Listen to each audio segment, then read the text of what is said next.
berjumpa kembali bersama saya Wong Ganteng Sak Donya. Mohon untuk tidak menyebutkan nama dan identitas dalam percakapan ini karena percakapan ini akan saya naikkan dalam konten YouTube. Bagaimana ini Mbak? Luar biasa ini. Kita cerita pengalamannya sampean ya. Suarane genah napa mboten, Mas? Genah. Ada suaranya apa itu, Mbak? Ada suaranya Sruek. Sruek. Kipas angin kan di dapur. Aku matiin dulu. Oh, ada suaranya Sruek. Masih ada enggak, Mas?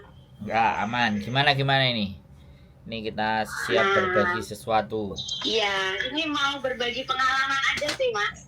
Soalnya kan sering nonton itu kontennya Mas Ganteng Dewe Sak Donya. Asik. Teman saya kalau lagi masak, lagi apapun itu pokoknya nonton kontennya Mas Sandro. Asik. Saya suka nih. Apa yang hendak mau dibagi nih? Pengalaman yang remuk ada kan, remuk? Orang kalau mau sukses itu remuk dulu, nggak ada langsung enak, Mas Sandro. Buset. Lanjut. Nah, aku tuh pertama keluar negeri itu tahun 2009, Mas. Iya, 2009 waktu itu. Bayangin, Mas, anak saya itu baru umur 4 bulan loh, 4 bulan. Waktu masih menyusui ya kan, baru itu aku pengantin baru, langsung hamil, langsung punya anak. Namanya anak kecil ya, Mas ya. Iya sama ibunya, aku suka pacar saya harus menikah, Mak. Gitu ceritanya. Iya. Karena nggak taunya setelah menikah itu banyak kebutuhan, banyak apapun. Karena selama ini kan cuma sekolah dibiayain orang tua, apa-apa dibelikan orang tua, jadi belum mikir ke situ lah, mikirnya enak aja gitu, Mas. Nah, setelah punya anak tidak bisa minum air susu saya kan waktu itu, jadi ya otomatis pengeluaran membengkak kan, Mas. Yes. Itu susu itu mahal sekali untuk beli susu formula itu. Akhirnya orang tua juga pas-pasan, suami kerjanya biasanya di Kalimantan, habis itu pulang ke Jawa kan nyari kerjaan enggak begitu banyak yang nyuruh, Mas, karena notabene dulu kerjanya di luar kota kan. Jadi susah. Terus akhirnya saya begini ke suami, saya mau merantau ke Singapura, izinin.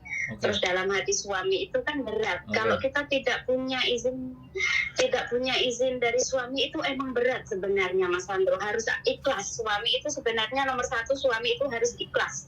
Karena kita udah menikah kan. Terus akhirnya aku masuk ke PT itu, Mas, di Jakarta itu. Waktu itu ya, Mas Sandro, kan masih potongan masih lama banget kan. Waktu itu 8 bulan, 9 bulan. Ngeri itu. Iya kan? Iya, ngeri itu. Potongan ngeri. Aku waktu di PT itu, Mas, sakit parah. Sakitnya itu kenapa? Karena air susuku itu harus dikeluarin, nggak ada yang minum kan, Mas Sandro. Jadi bengkak besar itu loh, Mas. Bayangin, aku tetap bertahan loh waktu di PT itu. Aku harus sukses demi anakku waktu itu. Akhirnya aku diambil sama orang Melayu, Mas Sandro. Aku di PT itu hitungan cepat loh waktu itu. Sama teman-teman itu aku tuh terhitung cepat. Cuma 1,5 bulan aku terbang ke Singapura, Mas. Di Singapura aku diambil majikan Melayu kan, Mas Sandro. Terus? Nggak kuat aku, Mas, sumpah lillahi ta'ala nggak kuat. Di situ aku jatuh sejatuh-jatuhnya. Orang Melayu kan pekerjaannya kan banyak, Mas, apalagi kalau sistemnya kita lagi apa itu, Mas, puasa sama hari raya itu loh. Masak banyak, bangun pagi, nyiapin waktu sahur, buka, baru aku lagi pertama. Terus aku nggak bisa kalau job kayak gini karena aku belum pengalaman masak, anaknya 3, Mas Andro. Tapi aku ngomong baik-baik sama majikan waktu itu. Terus terang saya tidak kuat, iya kan. Terus saya diambil orang Cina. Dia itu pasangan tua, lama nggak punya anak, Mas Sandro. Jadi punya anak itu sayang banget kayak gitu. Jadi anaknya itu lecet itu tidak boleh. Jadi aku tuh dibawa ke rumah neneknya tiap pagi sampai majikan kerja itu baru dijemput.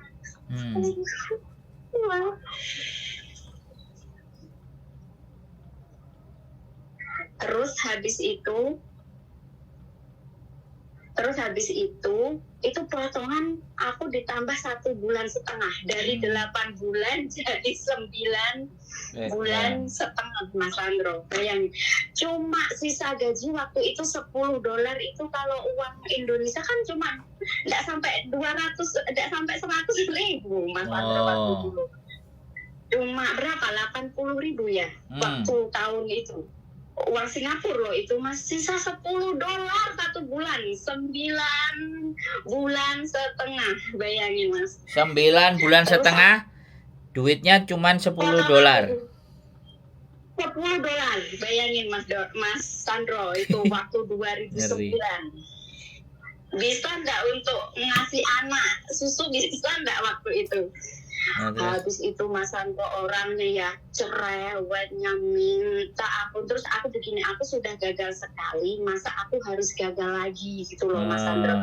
Terus aku bertahan, terus akan waktu itu nggak boleh pegang HP Mas Sandro, nggak kayak sekarang ini enak loh para TKW itu Mas, nggak boleh pegang HP, terus kerjanya nggak ada libur waktu di Singapura itu Mas. Kerja itu dari pagi sampai waktu dulu itu aku dari jam 1 malam baru bisa istirahat. Soalnya apa Mas? Jam 7 majikanku itu datang dari kerja, jemput aku di rumah nenek kan, makan di situ, terus nyampe rumah kan jam 9 malam. Itu aku tuh bersihin rumahnya majikan Mas Sandro.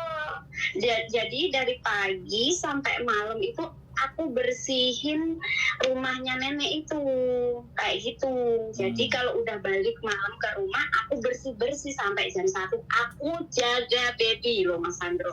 Bayangin waktu itu bayinya umur belum 1 tahun loh. Kerja ngurus bayi, gaji nggak ditambahin. Zaman dulu itu cuma $330, sisa $10 Mas Sandro.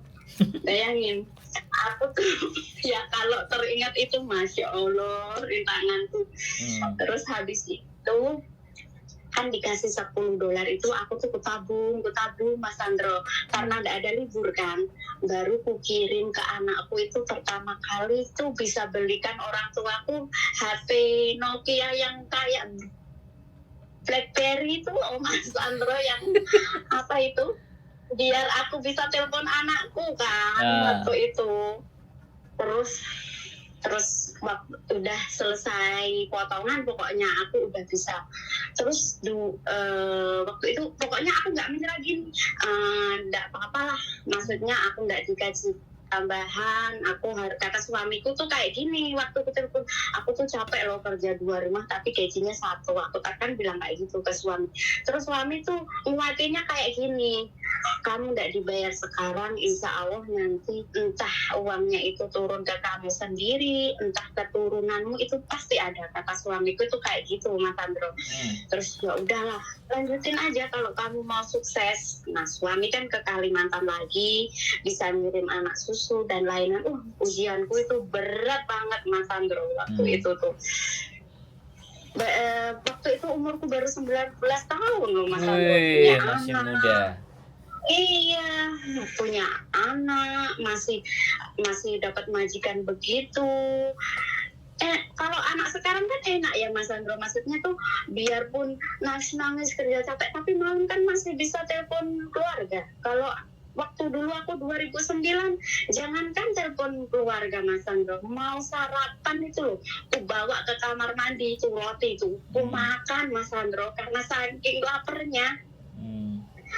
Karena nggak ada istirahatnya di Singapura itu, nggak ada istirahatnya sama sekali. Kita duduk semenit aja, kerjain ini, neneknya tuh kayak gitu. Aku cuma ya mungkin inilah orang di luar negeri tuh kayak gini. nggak boleh menyerah gitu loh Mas Sandro. Akhirnya 2 tahun selesai. Nah kontrak kedua Mas Sandro, alhamdulillah aku bisa bangun rumah walaupun jelek waktu itu Mas Sandro. Karena kan nggak pernah libur kan waktu itu. Tapi majikannya kayak gitu, tetap sampai aku di situ kontrak kedua masih di rumah nenek waktu itu. Nah, terus aku tuh berdoa sama Tuhan, ya Allah, jika aku tuh sudah capek, tapi aku butuh uang untuk bangun rumah. Bangun rumah kan, apa Mas Sandro? Butuh apa? Banyak. Namanya biaya banyak ya. Jadi aku, ya Allah, luluhkan hati majikanku. Nah, di situ nenek sama majikanku tuh baik, Mas Sandro.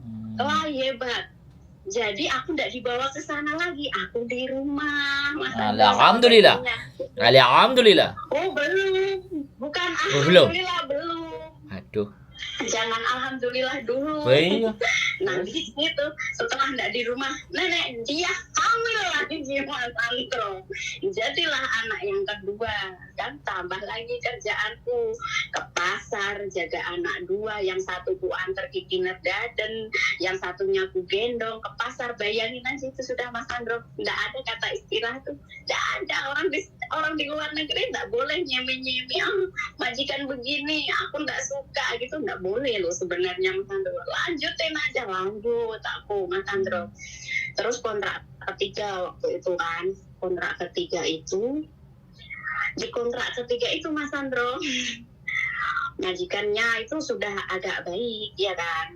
Terus aku kan bilang kayak gini, Mas Sandro, baik-baik kan aku mau ke kontrak keempat kan, tambahin gaji aku lah, aku jaga anak 2 ke pasar. Terus kan aku selama ini tidak pernah tuh minta tambah gaji sama kamu, bersihin rumah orang tuamu. Ya bener kata Mas Sandro tadi loh, kalau kamu sudah siap apapun majikan yang akan kamu katakan tentang minta naik gaji, ya kan Mas, kamu harus tanggung semua resikonya. Yaitu tadi Mas Sandro. Apa jawaban majikanku Mas Sandro? Kalau kamu mau gaji gede kayak anak-anak baru, proseslah kamu seperti anak baru. Maksudnya proses lagi biar potongan lagi biar dapat gaji. Kayak gitu majikanku.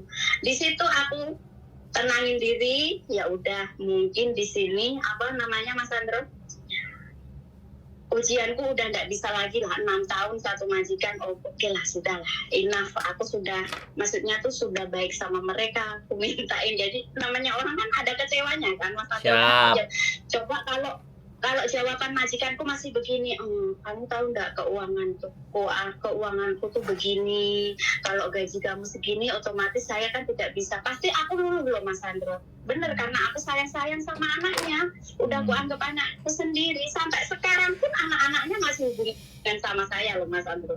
Aku sudah nggak kerja 10 tahun sama mereka tuh, mereka masih panggil aku kakak, kan panggilnya kakak, how are you? Pasti tiap hari masih chattingan sama aku loh Mas Sandro, karena aku sayang sama mereka. Biarpun mereka ada pembantu baru, mereka tetap masih ingat sama saya. Soalnya dari kecil sampai soalnya umur sehari dari rumah sakit itu udah aku. Padahal anakku sendiri di Jawa itu Mas Sandro nggak pernah aku mandiin. Anak majikanku itu masih ada pusatnya itu Mas Sandro, suruh aku yang mandiin. Aku nggak bisa pun ya udah aku bisa-bisain, karena di luar negeri dia nggak bisa, harus bisa. Intinya kan kayak gitu. Terus aku di situ kan pamit baik-baik, aku pulang ke Indonesia lah, aku mau nenangin pikiran dulu. Soalnya kan kita habis bicara kayak gitu kan, otomatis kan kontrak keempat aku nggak mau cimeng dulu Mas Sandro, aku pikir dulu ke rumah. Iya. Nah setelah aku nyampe ke Indonesia itu Mas Sandro, majikanku tuh nggak telepon aku tapi chatting. Terus? Kamu balik nggak? Kayak gitu. Seakan-akan tuh aku 6 tahun bantu mereka tuh kayak nggak dihargai. Bener nggak Mas Sandro? Kalau coba majikanku waktu itu telepon kan Mas Sandro, gimana udah nyampe rumah, keluargamu gimana, kan kita luluh Mas Sandro. Enggak, cuma chatting, kamu balik enggak? Kalau nggak balik aku cari babu lagi loh. Terus aku bilang enggak balik. Terus aku bismillah, aku masukin data itu lewat tanteku yang di Hong Kong, karena tanteku itu udah lama di sini kok. Terus udah kesini aja Nal, dia manggilnya aku kan Nel kan. Iya Aku masukin semua dataku, hari ini aku masukin, besok aku disuruh interview sama majikan ini. Kan biasanya kalau kita interview majikan kan pasti oke lah, aku lihat-lihat dulu ya, aku pikir-pikir dulu ya, kayak gitu kan Mas Sandro. Langsung cimeng majikanku Mas Sandro, majikan ini cimeng, langsung tanda tangan, aku ambil anak ini, jangan diambil orang lain, kayak gitu Mas Sandro. Langsung sama majikanku, setelah itu kan nunggu visa kan, tapi cepet loh waktu itu aku Mas Sandro. Turun visa itu 1 bulan kayaknya, nggak lama-lama, maksudnya nggak sampai 2 bulan kayak sekarang kayak gini tuh, enggak loh. Habis interview itu aku 1 bulan langsung terbang loh Mas Sandro. Di sini ya, diambil majikanku itu. Tahu nggak aku pulang dari Singapura itu BB ku berapa Mas Sandro? Berapa? 36 kilo. Wah. Kecil kayak tulang belulang itu. Majikanku ambil di agent kan di Junwan sini ya. Bilangnya kayak gini, kamu nggak pernah makan ya, kata majikanku yang di sini tuh. Ya makan lah, cuma ya mungkin karena di Singapura kan tekanan batin harus kuat kan Mas. Jadi ya kita makan banyak pun juga nggak berguna lah, intinya kayak gitu. Masuk, belum keceritain waktu aku di interview itu kan Mas. Di interview majikan yang di Hongkong itu, bilangnya di rumah ada nenek kakek, ya kan. Terus kameraku itu ada 8 loh, di dapur 2, di ruang tamu ada 3, terus di kamar saya ada 2, di kamar anak-anak, pokoknya itu totalnya 8, aku dengerin itu, Mas Sandro. Terus aku bilang kayak gini, aku di Singapura kayak gitu aja kuat, kenapa aku harus nggak mau, maksudnya orang CCTV kan kalau di pikiranku itu bukan manusia, nggak bisa ngomong waktu itu tuh, pikiranku kayak gitu kan Mas Andro. Udah iya, aku ambil aja, yang penting aku nyampe Hongkong waktu itu, aku butuh pekerjaan, aku butuh butuh uang untuk anakku waktu itu kan Mas Andro. Ya udah aku fly, karena setelah nyampe rumah majikan itu gimana Mas Andro, kameranya cuma 1 di depan pintu doang itu, nggak ada yang lain. Nenek kakek juga nggak ada, cuma anaknya 2. Katanya untuk ngetes kamu tuh niat kerja apa enggak sih, gitu tanya majikan itu. Kayak ya aku ya butuh uang, nyampe sini didudukin, aku dibilangin makanan yang di lemari ini semuanya boleh kamu makan, pokoknya yang aku makan gak kamu makan, asal kamu kan gak makan babi, jangan makan babi ya. Ya, itu minuman semua segala ada, dari Sprite, Coca-Cola, semua ada. Terus di kulkas itu dibuka semua Mas Sandro, makanan yang di kulkas itu semuanya boleh makan katanya. Mungkin lihat tulang, aku tinggal tulang aja kali ya Mas. Terus habis itu jangan takut, nanti Bobo sama Mama itu kesini, cuma nggak tidur kesini. Maksudnya tuh kayak gitu, cuma bantuin kamu aja ngeliatin baby kayak gitu kan. Terus ya udah nggak apa-apa, orang dari dulu aku di tempatnya nenek kan Mas Sandro. Terus habis itu neneknya itu ya siang-siang aku habis makan kan, aku kan mainan HP waktu itu kan, boleh kata orangnya boleh mainan HP asal semua pekerjaanmu udah selesai. Aku waktu mainan HP itu neneknya tuh bilang kayak gini, nggak usah mainan HP, sana tidur loh kalau capek. Kan sontak aku tuh kayak terbeleng, kayak gimana ya Mas Sandro, zaman segini majikan nyuruh aku tidur kan. Nah tidur, ya udahlah, taruh HP aku tidur lah 2 jam.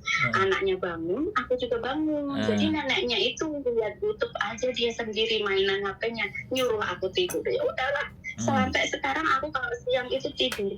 Cuma kalau ada majikanku tuh aku masih sungkan ya Mas Andro. Aku kira majikanku tuh nggak suka. Yang pertama kita kan boleh seudon kan, mungkin mbahnya ngasih, majikan nggak ngasih ya.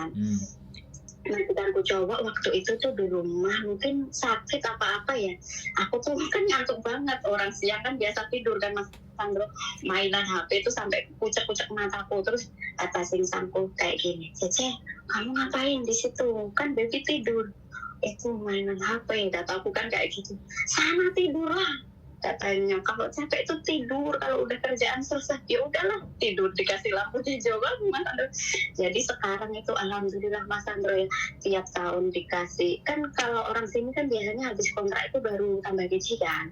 Kalau majikanku itu enggak Mas Andro, tiap tahun baru aku naik gaji, biarpun enggak banyak tapi naik gaji tiap tahun. Jadi tiap tahun itu aku dikasih gaji ya kan. Terus kemarin itu kan aku tanya-tanya soal apa itu Mas Andro, long service kan. Katanya emang kalau di sini lama itu dapat long service ya, kataku ke majikan kan. Majikanku bilang iya dapat, kenapa, tapi kalau kamu udah nggak kerja di sini lagi, kata majikanku kan gitu. Terus habisnya ya udahlah, aku tuh lagi butuh duit, aku bilang kayak gitu. Terus kamu mau ngambil dulu gitu, katanya iya. Jadi aku tuh waktu itu dikasih, pas aku kerja di sini 7 tahun itu aku dikasih 22.000. Terus orangnya tuh bilang kayak gitu, ini masih banyak loh sisanya, cuma nanti aja kalau kamu udah pulang aja aku kasih 22.000 dulu, katanya kayak gitu kok. Jadi udah disairin itu uang service, pokoknya baik banget. Terus kadang aku termenung kayak gini, Mas Andro, apa ini ya maksudnya, kata suamiku kan pernah ngomong, kamu nggak dibayar sekarang, entah nanti turunnya ke kamu sendiri atau ke anak turunmu, itu pasti, kata suamiku. Ya mungkin ini balasan waktu 6 tahun dulu aku sengsara banget itu loh, ikhlas, nggak ditambahin gaji, aku kerjain, nggak pernah aku kayak ngeluh-ngeluh, aku lo kerja 2 rumah, nggak pernah ada pikiran kayak gitu. Malah di pikiranku rumah nenek harus bersih, rumah majikan juga harus bersih, kayak gitu kok dulu pikiranku. Nggak kayak orang-orang sekarang itu dikit-dikit di jobnya itu begini, kok harus begini, kayak gitu. Enggak loh pikiranku waktu dulu tuh. Pokoknya di mindsetku bangun pagi rumah nenek bersih, rumah majikan bersih, kayak gitu. Nggak ada terlintas ini bukan pekerjaanku, ini bukan jobku, nggak ada. Ya aku metiknya alhamdulillah emang di Hongkong sini kok gitu. Bener, Tuhan itu adil, bener, nggak usah takut. Maksudnya kita bantu orang, kita bersihin itu nggak ada gajinya, nggak ada tambahnya, nggak usah takut. Insya Allah pasti itu akan terbayar, entah nanti, entah anak kita nanti dapat kerjaan bagus, kita nggak tahu loh kok semua itu. Kayak gitu aku mikirnya. Nggak perlu harus kita ngerjain sekarang kita dapat bayaran sama. Yang terpenting itu kalau menurut aku ya, kok ya, karena aku udah jalanin ya, jadi dipenuhi, maksudnya standarnya di kontrak itu, terus majikan tidak mukul. Kalau cuma mulut itu ya udah lah, biarin aja kayak gitu. Karena manusia kan bisanya ngomong, kalau nggak ngomong ya bukan manusia kan, kok hewan kan, langsung mukul, langsung makan kan, ya enggak kayak gitu. Kalau aku prinsipnya sih kayak gitu, nggak tahu kalau orang lain. 6 tahun ya, 6 tahun di Singapura. Ya jangan lihat tengok PJJ ya. Yêu trẻ chết xong rồi có rồi. Đây chỉ kia mà. Le Oke. Terus habis itu kok 6 tahun di Singapura. 6 tahun di Singapura dan sekarang di Hong Kong. Di Hong Kong udah mau 10 tahun, nanti disuruh tambah lagi 2 tahun nih sama majikan. Anaknya enggak mau ketinggal kok. 10 tahun. Gini.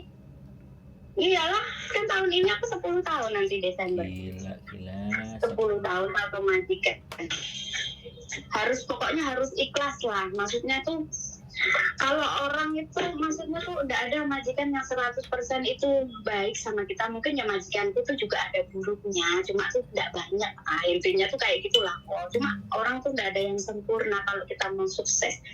Alhamdulillah aku waktu di Singapura biarpun majikan jahat aku dapat rumah. Bukan sombong ya ini kok. Maksudnya kita itu kerja kan kita nyari apa kok? Nyari uang, nyari biar ekonomi kita ekonomi kita baik kan. Di Hong Kong ini ya kok ya aku berkah banget. Mungkin karena aku sabarku di Singapura waktu dulu gaji sedikit itu cuma dapat rumah kok aku 6 tahun itu. Baru rumahnya itu masih belum diplaster, belum dikeramik itu loh kok. karena gajinya cuma $3.330 waktu dolar dulu 6.000 apa 7.000 kan cuma 2 juta berapa itu kok waktu dulu itu 6 tahun kan. Nah di Hong Kong ini ya kok alhamdulillah gaji alhamdulillah lebih dari yang lain ya. Jadi aku di sini tuh kok dapat sawah itu 3 tempat.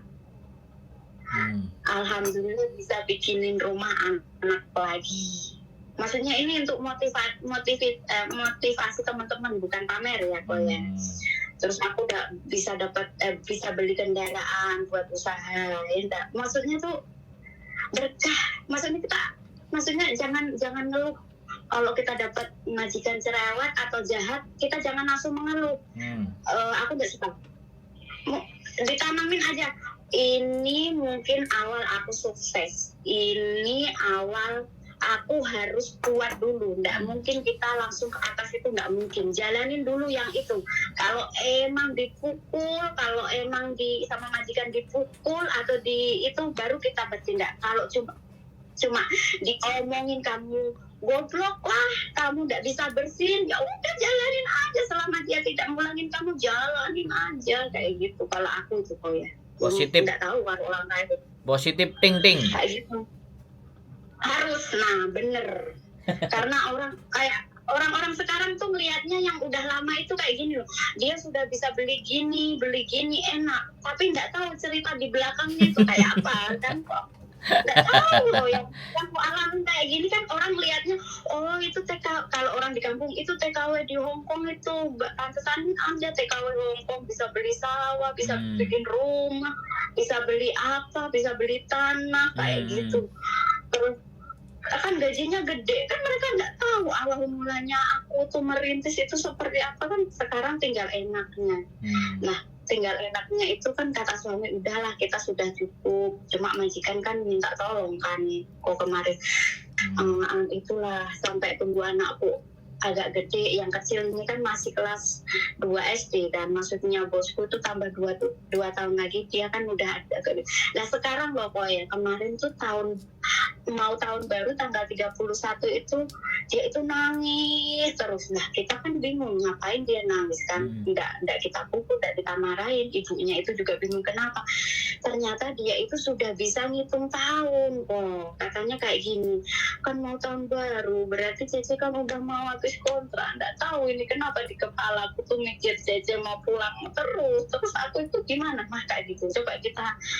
Coba kita nggak sayang sama dia, apa dia kayak gitu kok. Jadi sama majikan bisa nggak bisa minta tolong, bilang sama suamimu tambah kontrak lagi lah 1 kali katanya kayak gitu.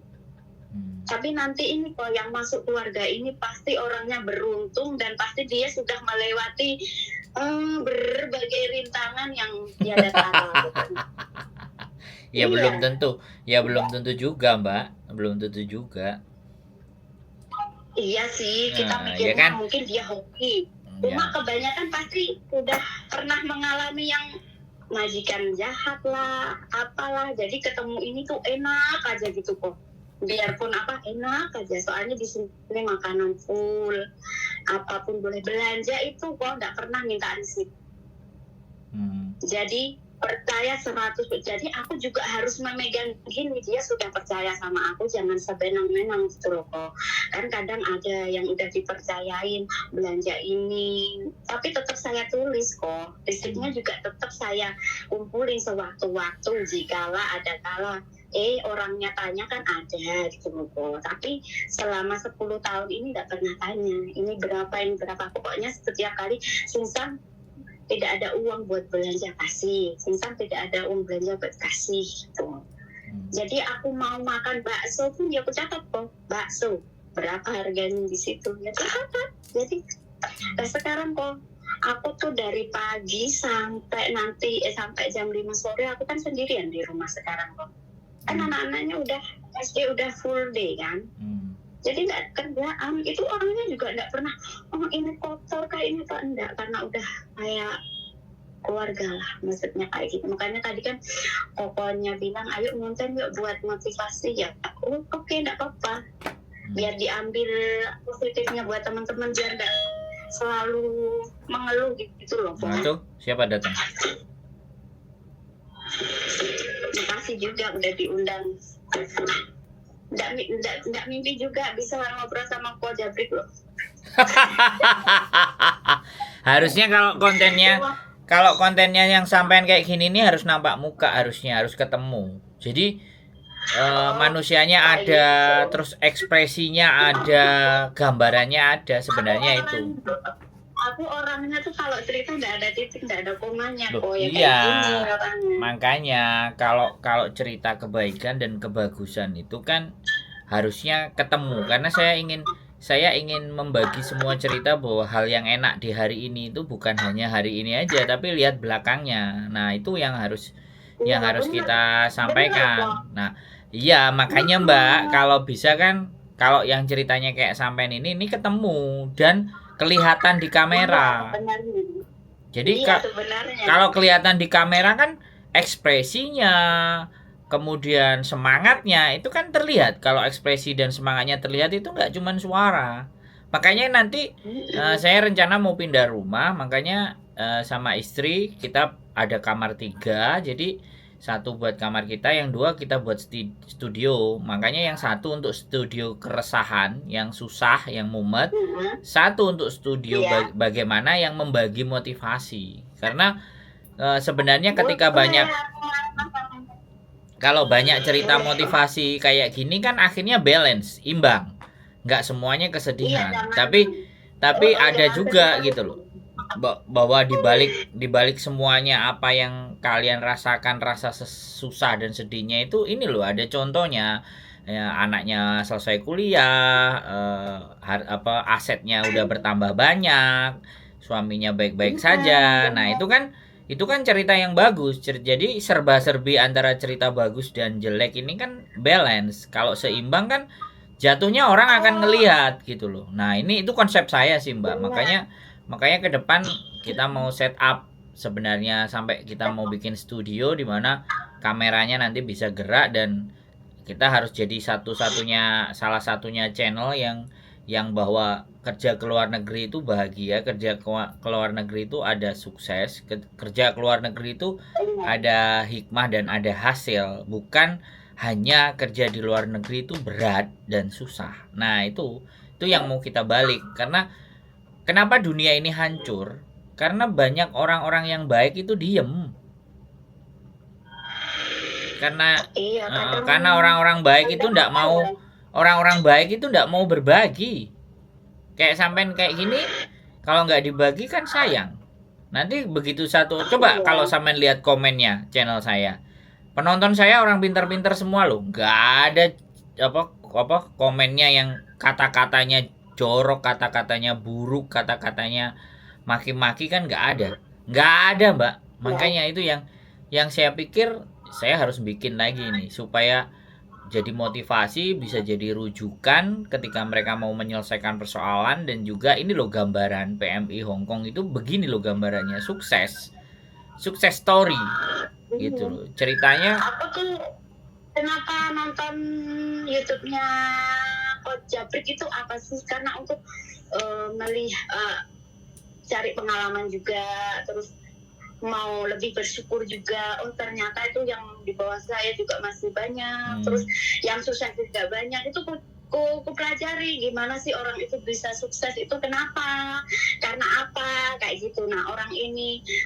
kayak gini, susah kayak gini, enggak aku olok-olok sih, enggak, cuma aku harus bersyukur lagi. Alhamdulillah, ternyata tuh saya itu beruntung gitu loh, kayak gitu. Aku selalu nonton, jadi dari bawah semuanya itu aku baru tahu kontennya Cece Yuli tuh kemarin pas kan aku sering nonton kontennya Coach Jabrik kan.